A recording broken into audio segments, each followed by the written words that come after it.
Mabuhay! Mabuhay! Good day. Today we will present the market study and hotel of interest in Hong Kong. I am Amanda Juliana Goncillo and my members are Guanzon, Christine, and Karina. Hong Kong destinations to visit.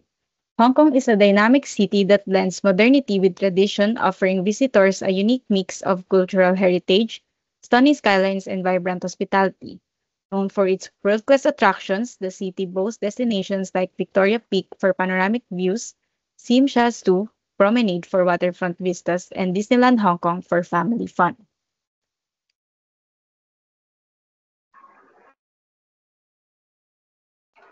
So we have here the Peninsula Hong Kong, Hong Kong Disneyland Hotel, Dorset Kai Tak Kowloon Hotel, and the Ritz-Carlton Hotel.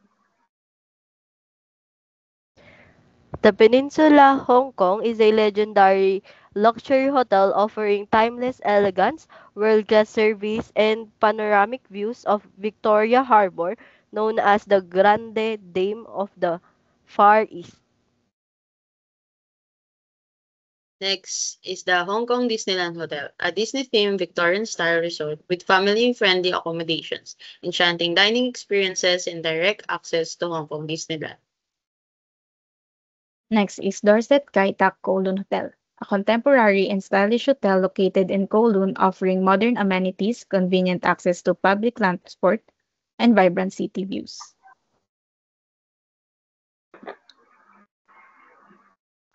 Next is the Ritz-Carlton Hotel.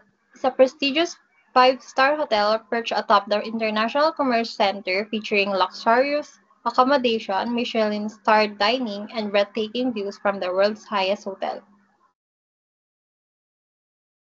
The top three highest value: number one, room revenue, 3,029,411,603 or 46.5, reflects strong market performance and demand. Two, room supply, 27,674,531 or 2.2%, shows the vast accommodation availability. Number three, room demand, 18,968,478 or 12.2%, indicates high customer interest and bookings. Top 3 lowest value: occupancy, 68.5% or 9.9%, relevantly low despite growing demand. RevPAR, $109.47 or 43.4%, moderate revenue generated per room. ADR, $159.71 or 30.5%, average daily rate are competitive but not the highest. Next is the key performance indicators rose during 2022 due to the rebound in global travel after pandemic restrictions eased. Boosting hotel demand and occupancy, hotels increased average daily rates or ADR to match rising demand and inflation. This resulted in significant growth in revenue per available room. Percent changes for the last 10 years, supply, demand, and revenue.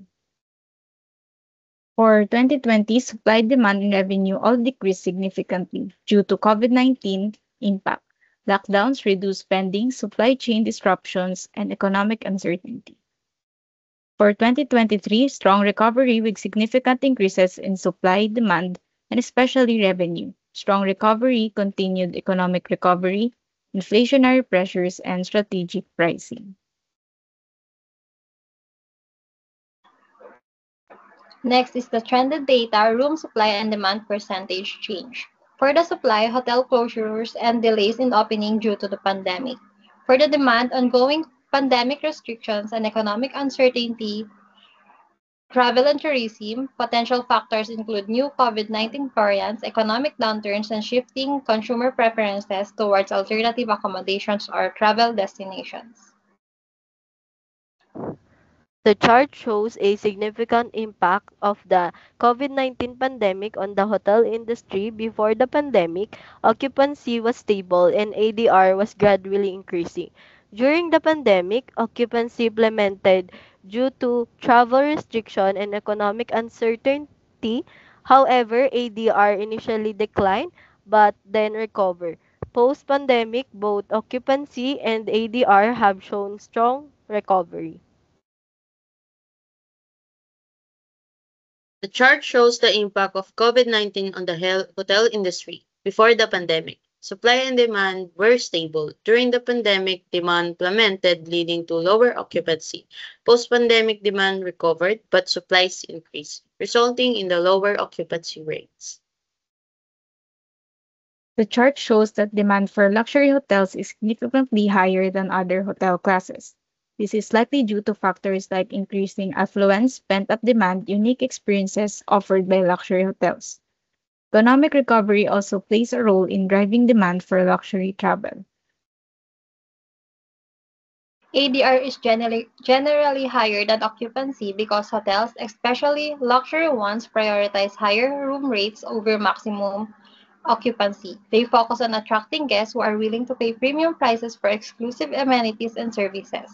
This strategy allows them to maximize revenue even if they have lower occupancy rates. Comparable market in Hong Kong versus Macau.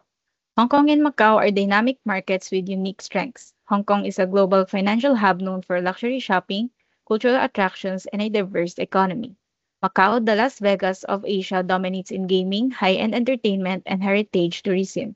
Together, they offer complementary experiences blending modernity, tradition, and world-class hospitality. Hong Kong has a higher occupancy rate than Macau, indicating strong demand for hotel rooms, while Hong Kong has a slightly higher ADR. Both cities have similar average room rate. This suggested that Hong Kong's hotel market is more robust, likely due to a combination of factors like tourism, business travel, and economic conditions. Macau's high demand is likely due to several factors, including the post-pandemic tourism rebound, the allure of its gaming industry, economic recovery, and effective marketing strategies. These factors have combined to attract a significant number of visitors to Macau.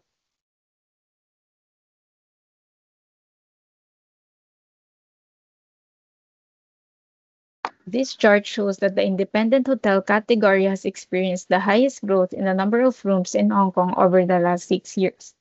This indicates a significant increase in the supply of hotels in this category. This diversification caters to varied traveler preferences but may pressure ADRs and cause occupancy fluctuations, especially off-peak. Success will hinge on independent hotels' quality, branding, strategic locations, and effective marketing to attract target audiences and sustain competitiveness in the evolving market. We have here the newly opened hotels in Hong Kong, the Fullerton Ocean Park Hotel, aka Hong Kong MG Gallery, and Y Hotel Hong Kong. The Fullerton Ocean Park Hotel is a luxury seafront resort offering stunning ocean views, family-friendly amenities, and premium dining near Ocean Park, Hong Kong. Next is the Haki Hong Kong Gallery, a chic boutique hotel blending modern design with personalized service ideal for urban explorers in the heart of the city.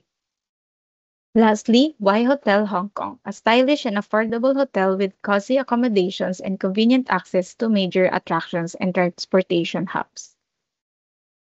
That's all. Thank you.